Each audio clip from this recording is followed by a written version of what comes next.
हाँ जी। अद्वित बेटा बस ये वाला टॉपिक खत्म कर लेते हैं, फिर रेस्ट करूंगा मैं। अभी है फीवर है, अभी सडनली कर हो गया था रात को। कंटिन्यू करें? चलिए। ओके, आइए बेटा स्टार्ट करते हैं इस पार्ट को। आज थोड़ी आवाज़ डाउन रहेगी मेरी। ओके, ज़रा बोल रहा हूँ तो पेन होता है, इसलिए थोड़ा स्लो बोल रहा हूँ। ऑडिबल है? सबको सुन पा रहे हो सारे? आकांक्षा बस ये टॉपिक खत्म कर लेते हैं बेटा, अभी वाली क्लास में ही खत्म कर लेते हैं एटलीस्ट। ठीक है, ठीक है, अभी ये वाला खत्म कर लेते हैं। उसके बाद फिर बाकी क्लास इवनिंग वाली क्लास में कर लेंगे, नाइट वाली क्लास में कर लेंगे। चलिए आइए, कहाँ तक हुआ था इसमें बेटा? ये हो गया था, क्लियर है पार्ट आपको? मैक्सिमम नंबर ऑफ पर्संस वाला क्लियर है? बताइए, कोई डाउट है इसमें? ओके ओके ओके, कोई डाउट नहीं है, ठीक है। चलिए, नो डाउट। ओके, आओ तो हेडिंग बनाओ नेक्स्ट टॉपिक बेटा। इसमें एक नोट बनाओ बेटा, यहीं से नोट बनाएंगे। एक नोट बनाइए और नोट में लिखिए। अब एक बात बताओ, पूछता हूँ, रिप्लाई करना, ठीक है? जो सेलेक्टेड ग्रुप ऑफ पर्संस थे, वो जो पैसा भेजेंगे, वो जो पैसा ट्रांसफर करेंगे, वो पैसा किस मोड में ट्रांसफर करेंगे? कैश में देंगे या चेक या बैंक के थ्रू देंगे? टेल मी।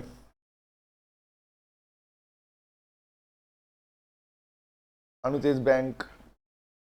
बाकी बताओ, बाकी बताओ। बैंक में देंगे, बैंक में देंगे, बैंक में देंगे, यस। रॉबर्टो, एग्जैक्टली एग्जैक्टली बेटा। तो लिखो, नोट करते हैं। लिखो, द सेलेक्टेड पर्सन, लिखना चालू करो। The selected person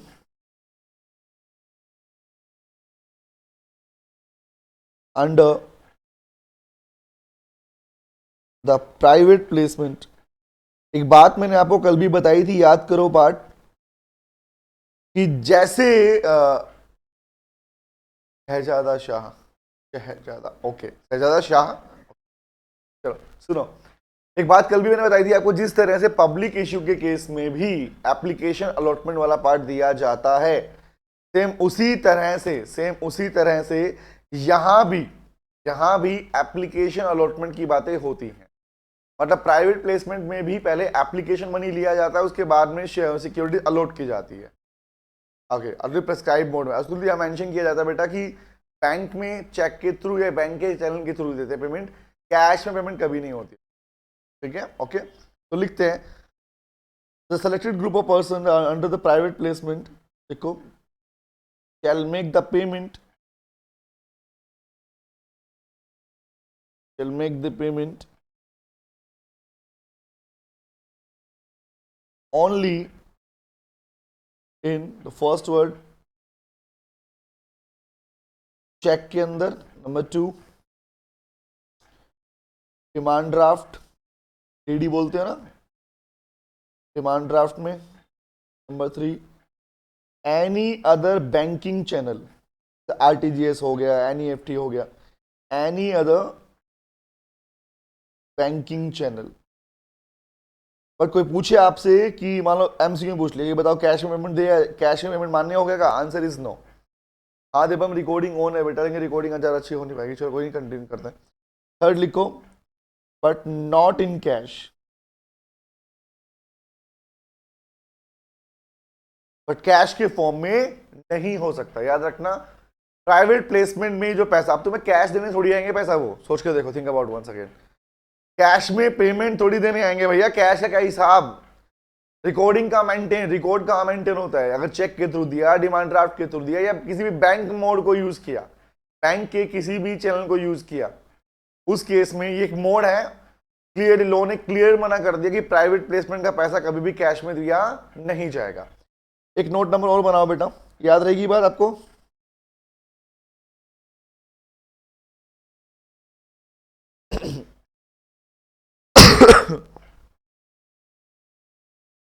Roberto,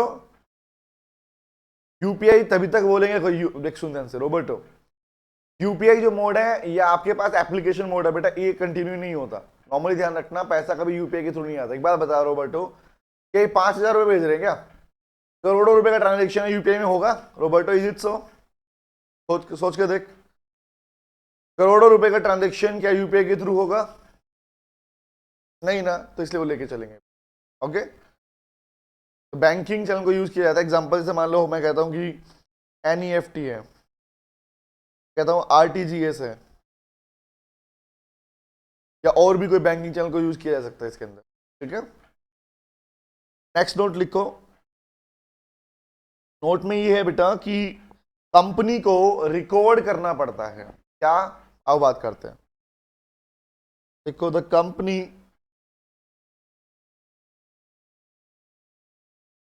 shall record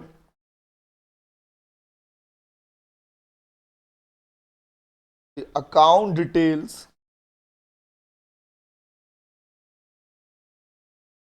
of the subscriber। जो भी सब्सक्राइबर्स होते हैं उनकी अकाउंट डिटेल को कंपनी को रिकॉर्ड करना होता है बेटा। जो भी सब्सक्राइबर्स होते हैं उनकी अकाउंट डिटेल्स को कंपनी को रिकॉर्ड करना पड़ता है। वो कैसे होता है? क्योंकि ये दो बातें आती हैं, अगर इंडिविजुअल अकाउंट होल्डर है तब क्या, और अगर जॉइंट अकाउंट होल्डर है तब क्या। तो पहला वर्ड लिखो, देखो, in case of individual account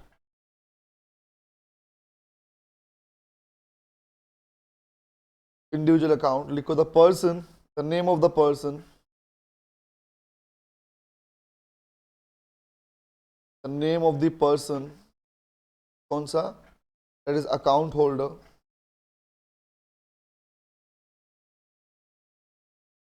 will be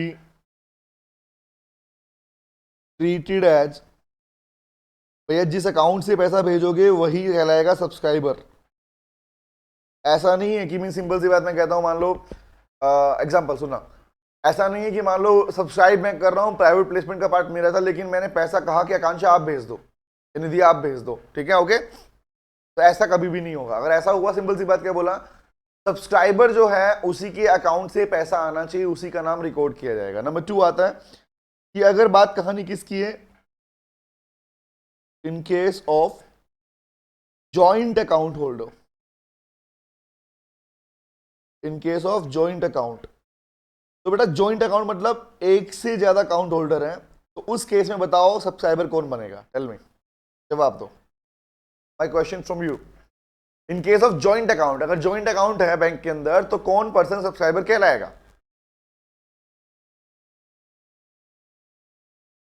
tell me नीत, आकांक्षा, अंजलि, दिव्या, एप्लीकेंट में जिसका नाम होगा। ओके, एनी ऑफ देम, साहिल कह रहा है, अनुतेज दोनों होंगे।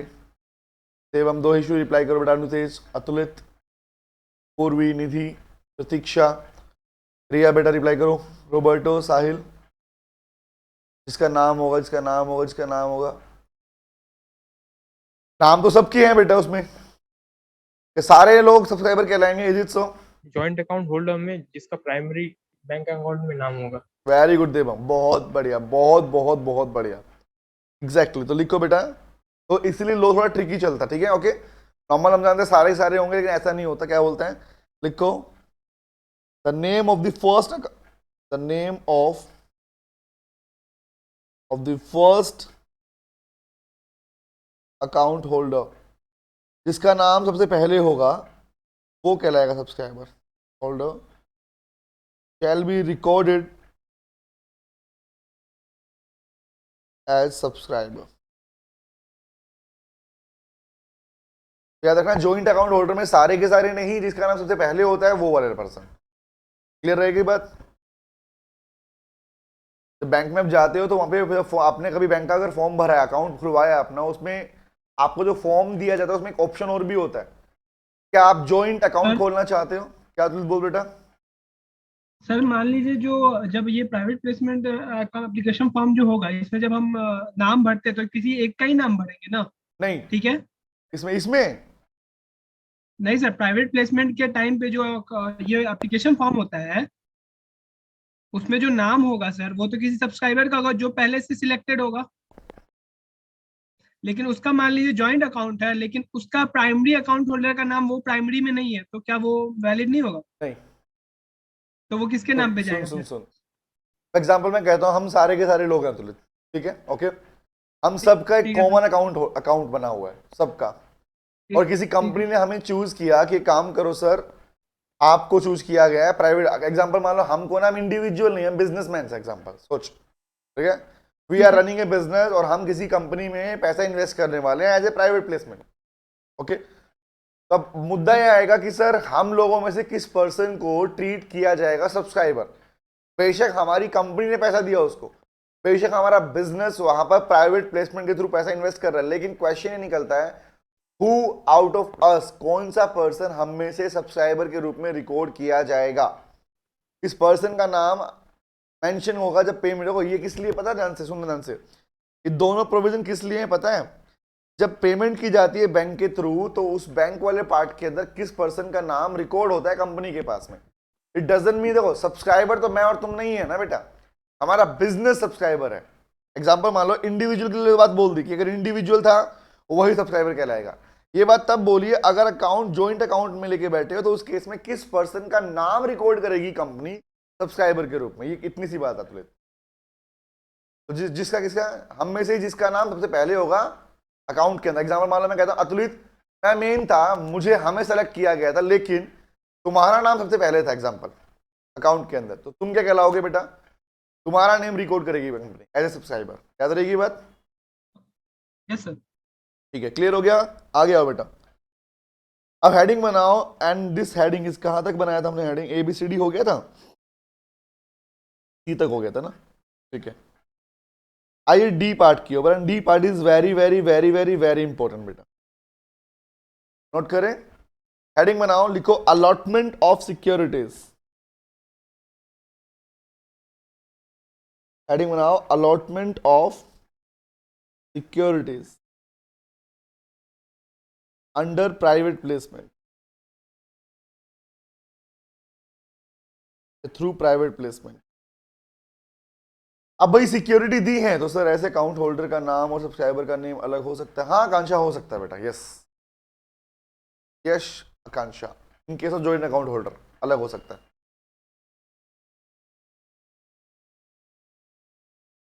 चलिए, तो लिखो अलॉटमेंट ऑफ सिक्योरिटी, हालांकि जनरली होता नहीं है, वो लोग भी इतना ध्यान देते हैं कि यार एग्जांपल के लिए मान लो मैं कहता हूं मैं पैसा दे रहा हूं और मेरा I am the person select किया गया, तो नॉमिनल में क्या करूंगा भाई, एग्जांपल अगर अकाउंट होल्डर था तो उसमें अपना पहले रखूंगा ना, पहले भी पहली बात तो उसी पर्सन को आगे फ्रंट में रखा जाता है, लेकिन यस अलग हो सकता है।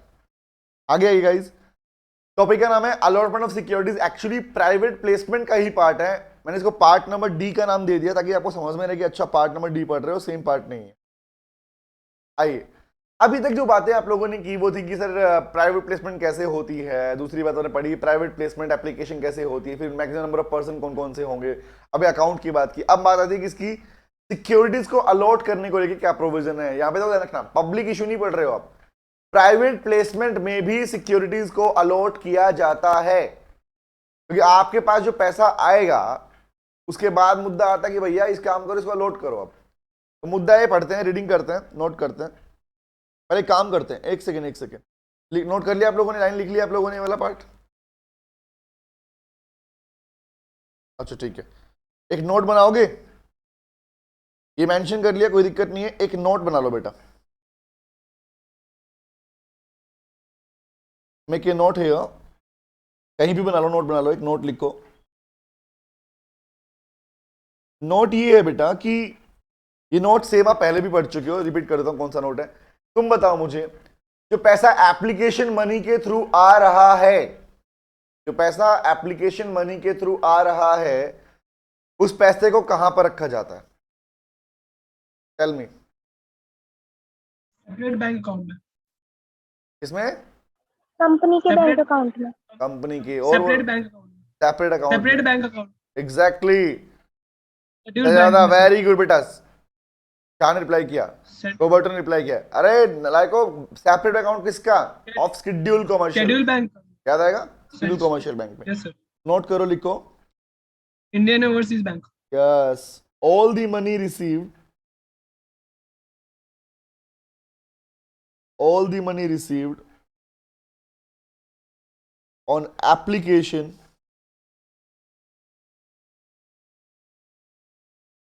for subscription under private placement, यहां भी जो पैसा आएगा, याद करो ये सेम बात आप लोगों ने कहां पढ़ी थी, याद है किसी को? सेपरेट बैंक अकाउंट वाली बात कहां पढ़ी थी आप लोगों ने?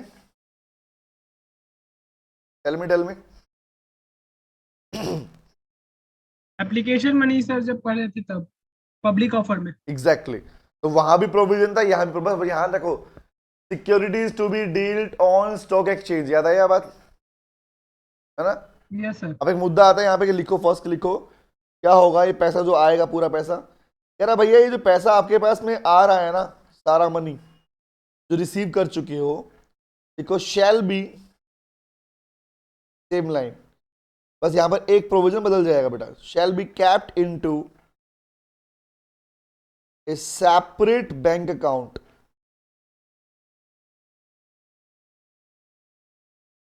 Of schedule bank, that is schedule commercial bank, SCBs। लेकिन दूसरा ये बैंक में रखा जाएगा, बैंक के अंदर ये अलग से अकाउंट में रखा जाएगा, लेकिन नंबर 2 अगर अलॉटमेंट नहीं हुआ तो सोचो क्या होगा? रिफंड होगा सर। ओके लिखो, and if the amount, if allotment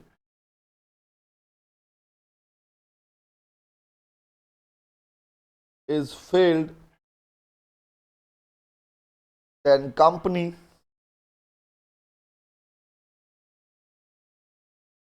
is required to refund the amount।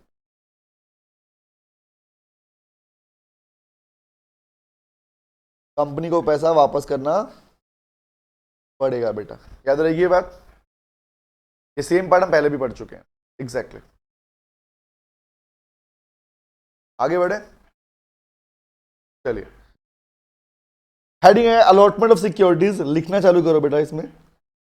तो सिक्योरिटीज को अलॉट करने को लेके क्या प्रोविजन है, सोचो। एक मिनट पीछे दिखाएगा ना। हाँ ले बेटा,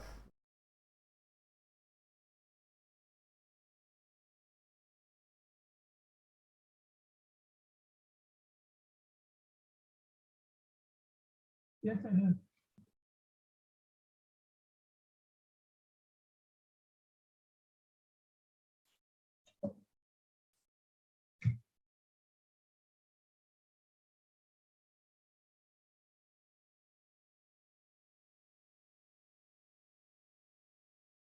हो गया? Done sir. Yes sir. देखो बेटा अब सुनो ध्यान से, ये पॉइंट इंपॉर्टेंट है, इसे सुनो ध्यान से, सुनो इस बात को।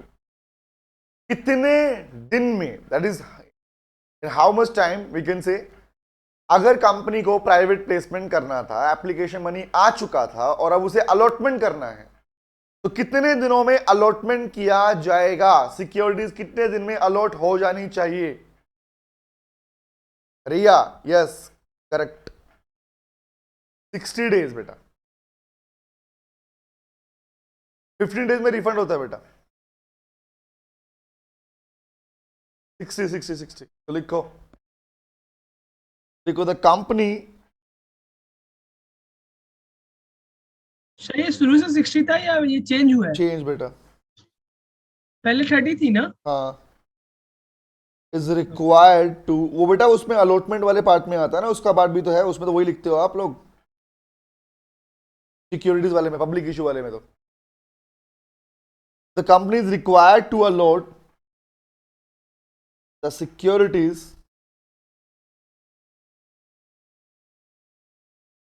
to the selected group of persons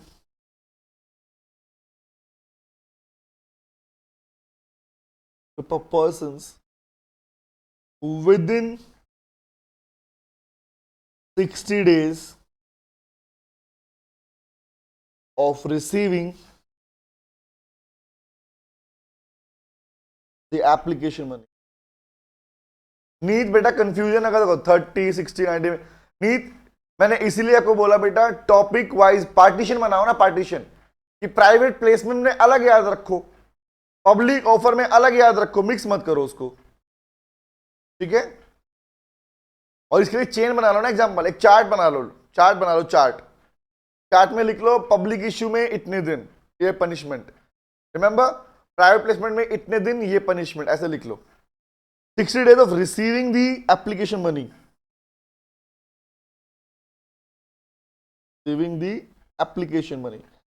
application money आने के 60 दिनों के अंदर अंदर सिक्योरिटीज को अलॉट करना पड़ता है बेटा। अब मुद्दा ये अगर अलॉट नहीं किया तो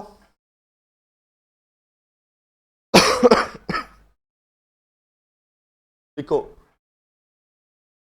आकांक्षा बेटे, 60 days of receiving the application money,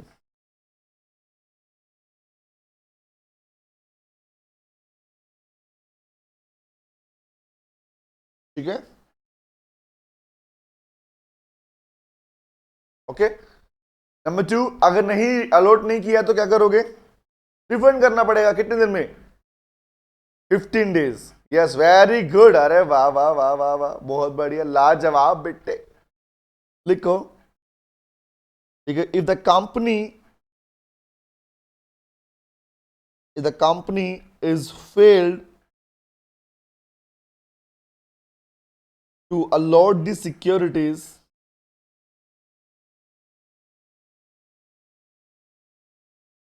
within the prescribed time period, अब प्रेस्क्राइब मतलब अभी क्या ले रहा हूं मैं 60, अगर कल को चेंज हुआ तो वो भी लेके चलोगे। यस वेरी गुड, लिखो then the company shall refund the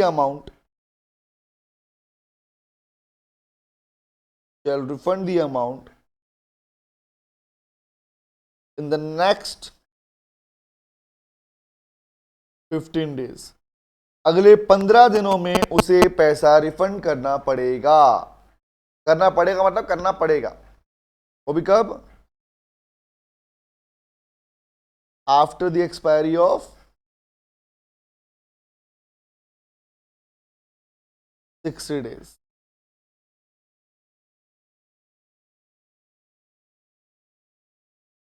After the expiry of 60 days, yes, clear है।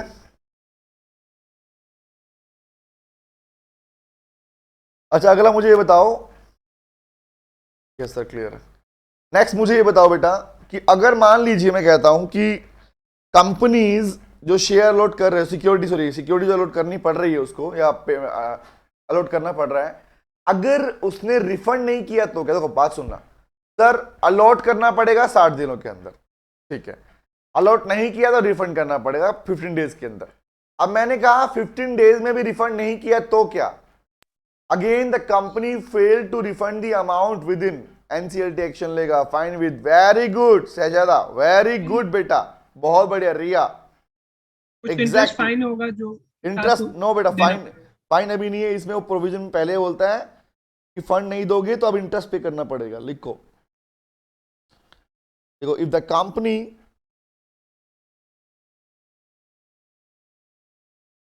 Is failed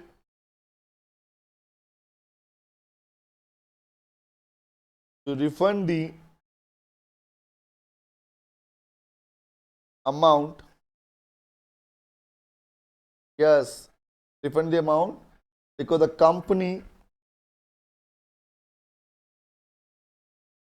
will be held liable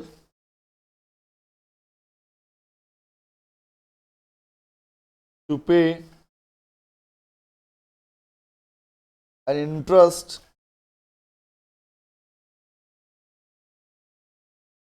at the rate of 12%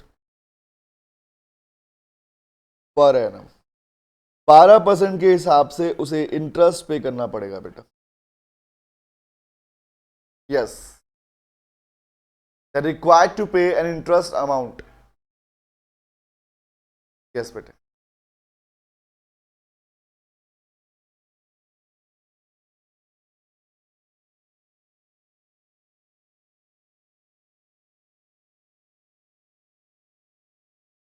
done है, done done done. Okay next लिखे, चलो यहां पर next में लिखो, एक नोट बना के लिखो और नोट डालो बेटा। नोट में लिखो द कंपनी, अच्छा बताना मुझे, कंपनी ये सारा पैसा कब यूटिलाइज कर सकती है, tell me. After allotment of securities. Very good, दूसरा, वेरी गुड, नेक्स्ट अगर बताओ। उसको शेयर होल्डर से परमिशन मिल जाए तो। नहीं बेटा, वो उसमें था पब्लिक इश्यू में, स्टॉक एक्सचेंज। यहाँ क्या लिखेंगे, हाँ, रिटर्न ऑफ अलॉटमेंट, क्या बोलते हैं, return of allotment to registrar. याद रहेगी बातें, दो बातें, पहली बात तो वहीं सेम रहेगी कि सिक्योरिटी अलॉट कर दी तो यूज कर पाओगे। दूसरा क्या बोला, अगर अलॉट नहीं किया तो आपको रिटर्न ऑफ अलॉटमेंट सबमिट करना पड़ता है किसके पास में, आरओसी के पास में। तो लिखो company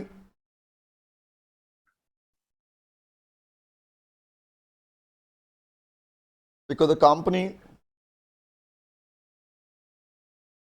shall utilize the money, application money,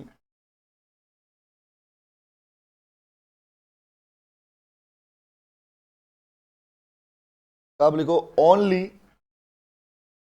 only if में कब, the two words in this, write them two of them. Number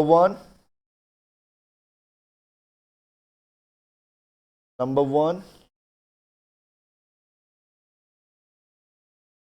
first लिखो, if the company have allotted the securities, that is allotment of securities have been made, इसे बोलते हैं allotment of securities have been made।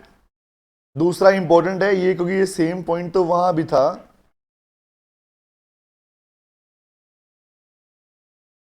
ये वहां भी था। Number 2 लिखो बेटा, मैं लास्ट लिखवा रहा हूं अभी, ठीक है, ये वाला, फिर नाइट में कंटिन्यू कर लेंगे, ठीक है।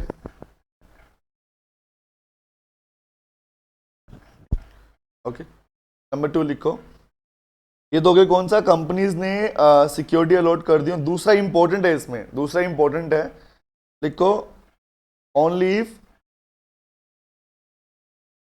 लिखो a return of allotment, a return of allotment has been filed, that is submitted with the registrar।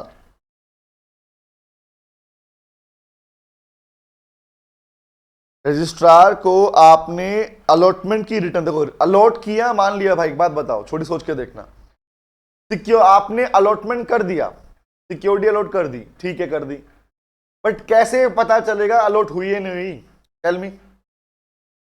आपने तो बोल दिया हमने कर दिया, इंफॉर्मेशन कैसे लगेगी बारे में कि हाँ अलॉट हुआ है नहीं हुआ, समझ में आ रहा है। जब तक आप लोग रजिस्ट्रार के पास में रिटर्न सबमिट नहीं करोगे, कैसे इंफॉर्मेशन लगेगी कि भैया हाँ पूरा काम प्रोसेस में हो रहा है, समझ में आ गया सर। हाँ बेटा, सर पहला वाला पार्ट है the company have allotted the securities, तो मतलब ये अलॉट कर दी, तो अभी आपने बोला रिटर्न ऑफ अलॉटमेंट में बताना होता है कि कंपनी ने अलॉट कर दी। सुन ध्यान से, एक बात बता अतुल, एक बात बता, कंपनी के पास में, कंपनी ने प्राइवेट प्लेसमेंट से पैसा लिया, ठीक है, सुनना, हाँ। अब मैं कहीं से पैसा ले रहा हूं और पैसा लेके यूज करने वाला हूं, ठीक है, हालांकि कंपनी की डीलिंग्स होती हैं भाई, मेरी पर्सनल डीलिंग है, तो मैं पैसा ले रहा हूं, काम कर रहा हूं, but now please tell me, तेरी कंपनी में पैसा कहां से आया, इस बात की इंफॉर्मेशन क्या तू नहीं बताएगा प्राइवेट रजिस्ट्रार को, बताऊंगा, बताना पड़ेगा ना। इसीलिए बोलते हैं जो अलॉटमेंट किया जाएगा उसकी रिटर्न सबमिट करनी पड़ती है रजिस्ट्रार के पास में। अच्छा, मतलब अलॉटमेंट करने से पहले रिटर्न ऑफ अलॉटमेंट सबमिट किया जा सकता है। हाँ, अलॉटमेंट कर दिया, उसकी रिटर्न होने के बाद बेटा, और ये दोनों केस होंगे तो ये- तभी पैसा यूज कर पाओगे आप। हाँ तो मतलब ये एंड में है ना, ये हाँ दोनों हाँ केस होगा बाद तभी। में बाद में रिटर्न का मतलब क्या होता है समझते हैं ना, रिपोर्ट, पूरा रिकॉर्ड, हाँ ठीक है। हाँ कॉपी ऑफ रिटर्न को बस- शेयर होल्डर को भेजना सर, पड़ेगा तो- शायद, नहीं कंचा वो नहीं है बेटा, क्लियर है। और सर आपने जो पहले वाला पढ़ाया था पॉइंट पब्लिक ऑफर में प्रोविजन 40 में सेक्शन 40 वहां में, पर 2 पॉइंट लिखवाए थे उसमें मैंने, वहां पे क्या था, Security क्या- सिक्योरिटीज को परमिशन मिल गई थी, वो पब्लिक ऑफर की बात थी। हाँ सर, तो उसमें तो कोई भी एक होगा, या तो स्टॉक हाँ। एक्सचेंज से परमिशन मिल जाए या या हाँ security उसमें allot, यहाँ उसमें दोनों- कोई भी एक था, यहाँ पर दोनों है बेटा, ये भी और ये भी है। ओनली इफ सर लिखवाए थे ना, इसलिए कंफ्यूजन हो गया कि ओनली इफ, तो कोई एक भी हो गया ना। अच्छा, only if this and this ऐसे लिख ले, यस सर। ठीक है। प्रतीक्षा लास्ट 2 स्लाइड दिखा दो, लो बेटा, डन सर। ठीक है, डन है ये वाला पार्ट। Yes sir. इसमें छोटू सा पार्ट बच गया हुआ है, रिटर्न ऑफ अलॉटमेंट कैसे होती है वो बताऊंगा बस खाली। वहां 2 करोड़ रुपए तक फाइन है, बताऊंगा कैसे, कॉन्ट्रावेंशन के केस में। अगर अलॉटमेंट की रिटर्न नहीं भरी गई तो 1,000 रुपए से 25 लाख रुपए तक का फाइन है ऑफिसर के ऊपर, और फिर भी कॉन्ट्रावेंशन कंटिन्यू रखते हो तो अप टू 2 CR तक फाइन है। वो लिखवाऊंगा अभी, ठीक है मैं, ओके। तो जो आपने क्वेश्चन पूछा था उसका आंसर, ओके आकांक्षा, मिल गया आंसर बेटा मेरे को। आकांक्षा ने, अच्छा आकांक्षा ने रिप्लाई किया था, ओके ओके, ठीक है ठीक है ठीक है ठीक है, डन सर। गाइस मैं बाद में ले लूँ क्लास, नाइट में लूँ आज क्लास? यस सर, आप पहले ठीक ना? हो जाओ फिर क्लास ले लेना। ठीक है बेटा, थैंक यू वेरी मच बेटा, थैंक यू। सर अगर नाइट में आपको पॉसिबल हो तभी लीजिएगा। हाँ नहीं, अब मैं मेडिसिन लूंगा, थोड़ा रेस्ट करूंगा, देखता हूँ आज मैं कहीं क्लास लेने नहीं जाऊंगा। इफ आई फील गुड, क्योंकि हालत नहीं हो रही है मेरी, बोलने की हालत नहीं हो रही है, दिक्कत हो रही है मुझे। नहीं सर, ओके, आप अच्छे से आराम कर लो। हाँ see you, thank you very much बेटा, बाय बाय, मिलते हैं, बाय।